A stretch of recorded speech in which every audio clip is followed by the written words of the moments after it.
देश के केंद्रीय गृह मंत्री अमित शाह ने एक बार फिर से कांग्रेसी को आड़े हाथों ले लिया है। भारत चीन सीमा पर तनाव को लेकर कांग्रेस नेता राहुल गांधी की हालिया टिप्पणी पर तंज कसते हुए अमित शाह ने कहा है कि विपक्षी पार्टी को 1962 में साहस दिखाना चाहिए था, जब चीन ने भारत के बड़े हिस्से पर कब्जा कर लिया था, लेकिन वैसी स्थिति आज नहीं दोहराई जाएगी।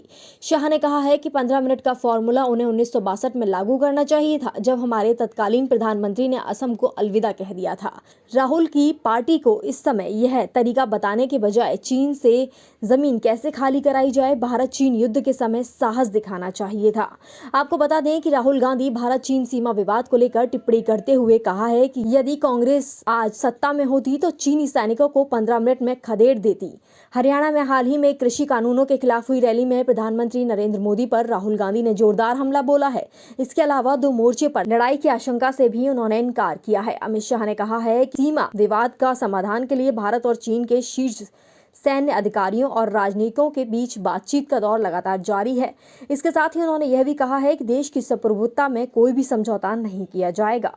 अमित शाह ने अपनी बात को आगे बढ़ाते हुए यह भी बताया है कि संबंध सुधारने का मतलब यह नहीं होता कि आप राष्ट्रीय हित छोड़ देंगे। यह 1962 नहीं है। मैं स्पष्ट कर देना चाहता हूं कि हम किसी को देश की 1 इंच जमीन पर भी कब्जा नहीं करने देंगे। मोदी सरकार भारत की 1-1 इंच जमीन की सुरक्षा को लेकर के प्रतिबद्ध है।